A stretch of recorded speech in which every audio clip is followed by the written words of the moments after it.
Movie शुरू होती है तो रेडियो की आवाज़ों को सुनाते हुए जहां हम न्यूज़ पे ये सुन पाते हैं कि रात को न्यूयॉर्क सिटी में एक बहुत ही भयानक तूफान की वजह से काफ़ी तबाही हुई है।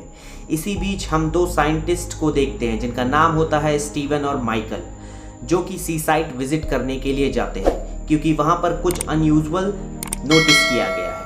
जब वो वहाँ पर थोड़ा पहुँचते हैं तो हम देख पाते हैं कि समुद्र के किनारे पर एक बहुत बड़ा जायंट की बॉडी पड़ी हुई है। सबसे पहले इसको फिशरमैन ने नोटिस किया था। उन्होंने इसके बारे में पुलिस को भी इन्फॉर्म किया था, मगर पुलिस को ये सब एक फेक स्टोरी लग रही थी, इसीलिए उन्होंने इस पर कोई भी एक्शन नहीं लिया। मगर जब लोग यहाँ पर विजिट करने लगे और सोशल मीडिया पर इसके बारे में पोस्ट करने लगे, तब तो बहुत से लोग इस जगह पर विजिट करने के लिए आने लगे।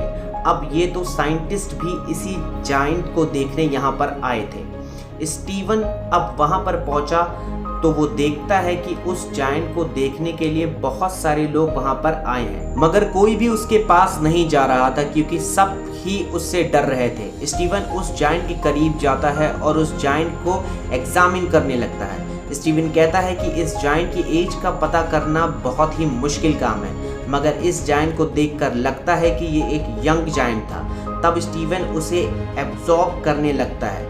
वो जायंट काफ़ी बड़ा था और उसकी पूरी बॉडी को एक ही बार में एग्जामिन करना बहुत ही मुश्किल था। इसका अंदाज़ा हम इस बात से लगा सकते हैं कि उस जायंट के हाथ में समुंदर का पानी एक तालाब बन चुका था जिसमें छोटी छोटी मछलियां भी तैर रही थीं। स्टीवन उस जायंट को हैरानी से देख रहा था। तब वो वहाँ के लोगों को देखकर कहता है कि ये सब इस जायंट की छोटी छोटी कॉपी हैं। स्टीवन ये सब सोच ही रहा होता है कि तभी उसकी एक दोस्त उस जायंट पर चढ़ जाती है।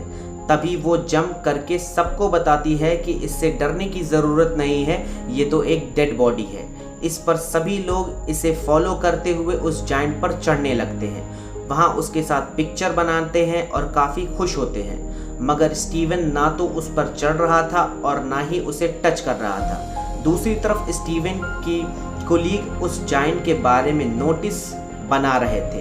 हम देखते हैं कि लोग कम होते जा रहे हैं और सभी उस जायंट को देखकर फोटो लेकर वापस जा रहे थे। स्टीवन भी अपनी टीम के साथ वहाँ से चला जाता है और फिर 3 दिन बाद वहाँ पर विजिट करता है क्योंकि उसे उस जायंट में क्यूरियोसिटी थी। उसका कहना था कि ये जायंट जिंदा लोगों से काफ़ी ज़्यादा जिंदा है। वहाँ पहुंचकर उसे वह देखता है कि कुछ बच्चे उस जायंट पर स्लिप कर रहे हैं और कुछ आदमी उस जायंट को काटने की बात कर रहे हैं। तब स्टीवन आज देर तक वहाँ रुकने की सोचता है क्योंकि वो उसके साथ कुछ ज़्यादा ही टाइम स्पेंड करना चाह रहा था। जायंट के पास आते ही वो नोटिस करता है कि वो जायंट डिके होना शुरू हो गया है और उसका हर एक बॉडी पार्ट काफ़ी अजीब दिख रहा था।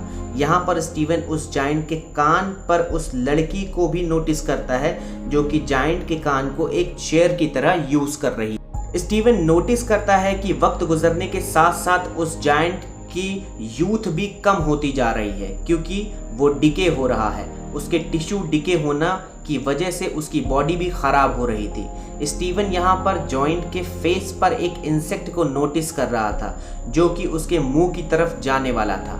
तब स्टीवन सोचता है जब तक ये इंसेक्ट उसके मुंह में जाएगा तब तक ये डिके हो चुका होगा। अब ये चेस्ट पर चढ़ता है पहली बार। वहाँ चढ़कर वो जायंट के बाजू को देख रहा था और कुछ बचा हुआ पार्ट इंसेक्ट्स और बर्ड्स खा रहे थे। स्टीवन नोटिस करता है कि उसकी आंखों पर एक अजीब सी लेयर आ गई है जो कि उसकी आंखों को तालाब जैसा लुक दे रही थी। यहाँ पर स्टीवन उस जायंट की आंखों में देखकर सोचता है कि इस जायंट के डिके होने की तकलीफ उसके तन्हाई होने की तकलीफ से कम है। उसके बाद स्टीवन वहाँ से चला जाता है। अगली बार स्टीवन जब वहाँ आता है तो देखता है कि उस जायंट के अब हाथ और पैर डिके हो चुके हैं। अब वो उसकी बॉडी की ओर गौर से देख रहा था और हम देख पाते हैं कि कैसे इंसानों ने ही उसकी बॉडी की ऐसी हालत कर दी है। अगली बार स्टीवन जब वहाँ पर आता है तो देखता है कि उस जायंट का सर भी अब उतार दिया गया है और इंसेक्ट्स और बर्ड उसे खाने में बहुत ही बिजी हैं। सर के बगैर वो जायंट अब बिल्कुल भी इंसानों के जैसा नहीं लग रहा था और इस तरह स्टीवन का इस बॉडी से जो रिलेशन डेवलप हुआ था वो अब काफ़ी कम हो रहा था। और अब काफ़ी हफ्तों बाद स्टीवन वहाँ पर दोबारा विजिट करता है तो देखता है कि अब वहाँ पर वो जायंट कम्प्लीटली डिके हो चुका था और वहाँ जो कुछ भी था बस उसकी कुछ हड्डियाँ थी और अब लोगों का उस जायंट में इंटरेस्ट भी ख़त्म हो चुका था। यहाँ तक कि लोग उसकी एंट्री को भी भूल चुके थे और हम जायंट की बोन्स को जगह जगह लोगों की शॉप और घरों में एज शो पीस देखते हैं।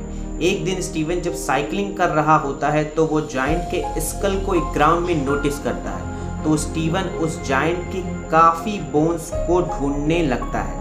उसका मानना था कि जायंट्स की ये बोन्स अच्छी है उन यादों से जो कि उसके जहन में है। इसकी बॉडी पार्ट्स को म्यूजियम और सर्कस में भी रखा गया था। साइंटिस्ट का कहना था कि जिन लोगों ने उस जायंट्स को देखा था वो सभी उसे मॉन्स्टर समझते थे जो बस मरा हुआ था, मगर स्टीवन ऐसा नहीं सोचता था। उसके लिए वो जायंट जिंदा है जो आज भी उसकी यादों में था। एक दिन स्टीवन उस जायंट को सपने में भी देखता है कि कैसे वो जायंट्स शहर के में जगह जगह अपने बॉडी पार्ट्स को कलेक्ट करता है वापस समंदर में जाने के लिए। यहाँ पर इस मूवी का डीप मीनिंग है जो कि इंसानी लाइफ से रिलेटेड है।